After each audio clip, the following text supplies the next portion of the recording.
सुपौल भारत के पड़ोसी देश नेपाल से बॉर्डर शेयर करने वाला एक जिला जो कि बिहार का एक बेहद प्रसिद्ध जिला है।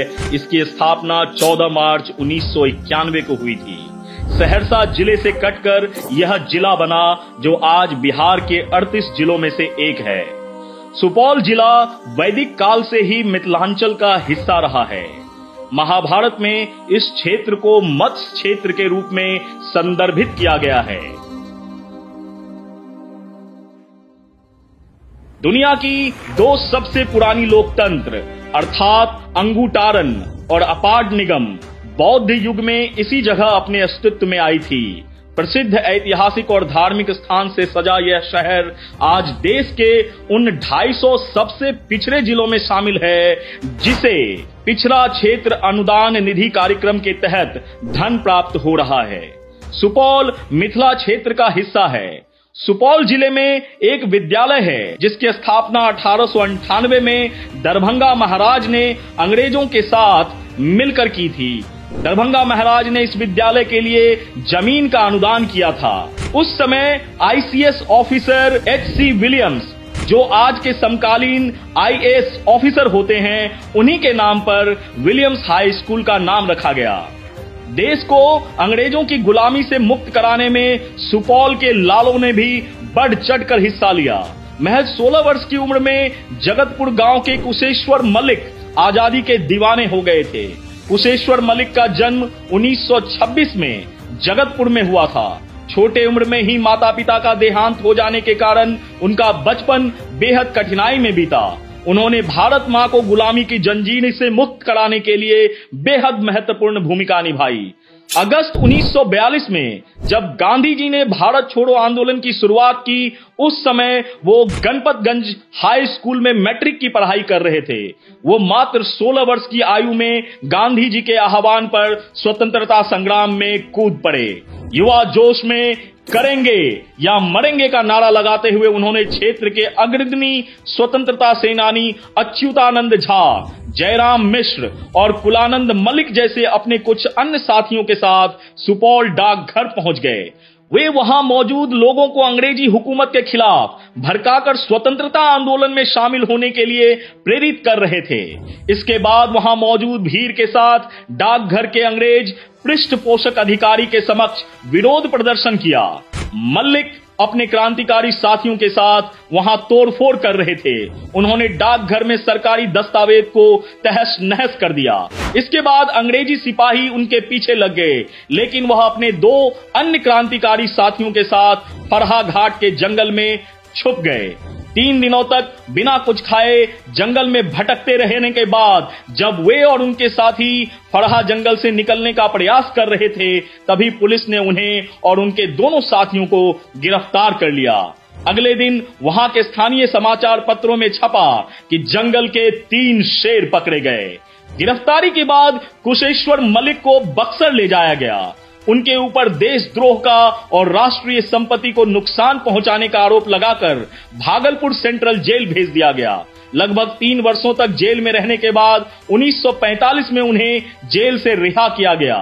इसके अलावा राजनीति परिवेश में भी बहुत सारे महान शहीद जैसे रणधीर वर्मा आदि व्यक्ति हुए जो सुपौल से ताल्लुक रखते हैं। महात्मा गांधी जी भी 1934 के भूकंप में जगतपुर गांव में आजादी के दीवानों को एकजुट करने के लिए आए हुए थे।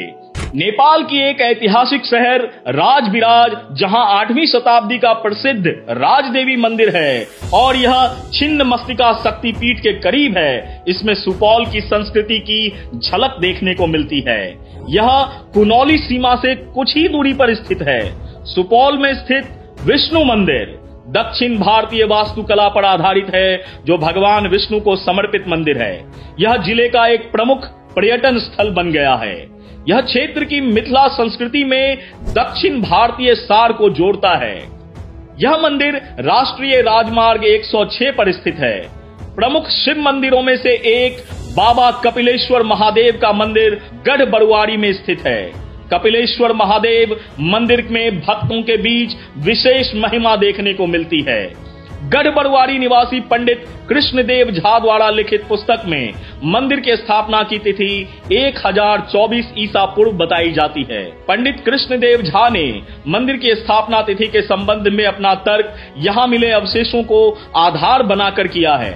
कहा जाता है कि कपिलेश्वर महादेव मंदिर का यह स्थल अति प्राचीन है और प्राचीन काल में हरिद्रा नदी के किनारे एक पहाड़ी पर स्थित यह मंदिर हुआ करता था, जहां कपिल मुनि ने तपस्या की थी। ऐसा भी माना जाता है कि मंदिर का नाम कपिल मुनि के नाम पर ही पड़ा। कालांतर में इस मंदिर का विकास राजा महाराजाओं के द्वारा लगातार किया गया। मंदिर परिसर की भौगोलिक और अन्य संरचनाओं को इतिहासकारों ने भी माना है। इसके अलावा प्रसिद्ध ऐतिहासिक और धार्मिक स्थान दुर्गा स्थान परसरमा सुपौल जिले में स्थित है। यह जिला मुख्यालय से 10 किलोमीटर की दूरी पर स्थित है। बिहार के लगभग हर जिले की तरह इस जिले का भी प्रमुख व्यवसाय कृषि माना गया है तथा धान इस क्षेत्र की प्रमुख फसल है। पूरे बिहार राज्य का शोक मानी जाने वाली नदी कोसी जिले से होकर बहती है और तिलयुगा, छैमरा, काली, तिलावे, भेंगा, मिर्चैया, सुरसर इसकी सहायक नदियां हैं। जिले की मिट्टी का प्रकार कहीं अम्लीय है तो कहीं क्षारीय। सुपौल शहर जिले का प्रशासनिक मुख्यालय भी है। यह जिला उत्तर में नेपाल, दक्षिण में सहरसा, पूरब में अररिया और पश्चिम में मधुबनी जिले से घिरा हुआ है। सुपौल के जो कुछ प्रमुख दार्शनिक स्थल हैं उनमें से हैं हनुमान मंदिर, विष्णु मंदिर और यहाँ की कोसी नदी, वो भी देखने लायक है। भारतीय सिनेमा के सबसे बड़े गायकों में से एक पद्मश्री उदित नारायण झा यहीं से ताल्लुक रखते हैं और उन्हें कौन नहीं जानता। उनका जन्म और पालन पोषण यहीं सुपौल में हुआ। वहीं लोक गायिका शारदा सिन्हा के छठ पर्व के संगीत युवा से लेकर बूढ़े बुजुर्ग हर वर्ग के लोगों के दिलों पर राज करती है, जिसको ना सिर्फ भारत या बिहार बल्कि हर वो जगह जहां छठ पर्व मनाया जाता है इनके संगीत के बिना अधूरी है। इसके अलावा यहाँ के कुछ प्रमुख जाने माने लोगों में मैथिली संगीत एवं बॉलीवुड गायिका प्रिया मल्लिक, राजकुमार सिंह जो कि पूर्व में भारतीय नौकरशाह रहे और भारत सरकार में वर्तमान राज्य मंत्री हैं, सैयद शाहनवाज हुसैन जो वर्तमान में भारतीय जनता पार्टी के राष्ट्रीय प्रवक्ता और पूर्व कैबिनेट मंत्री हैं, गोविंद कुमार सिंह जो बॉलीवुड के जाने माने फैशन डिजाइनर हैं, दिलेश्वर कामत जो एक भारतीय राजनीतिज्ञ हैं और बिहार के सुपौल लोकसभा क्षेत्र से हैं जो 17वीं लोकसभा में सांसद भी हैं। ऐसे लोग काफी प्रमुखता से इस क्षेत्र में अपना वर्चस्व कायम रखते हैं। ऐसे ही और एक नए जिले की कहानी के साथ आपके सामने फिर से उपस्थित होगा मैं बिहार हूं।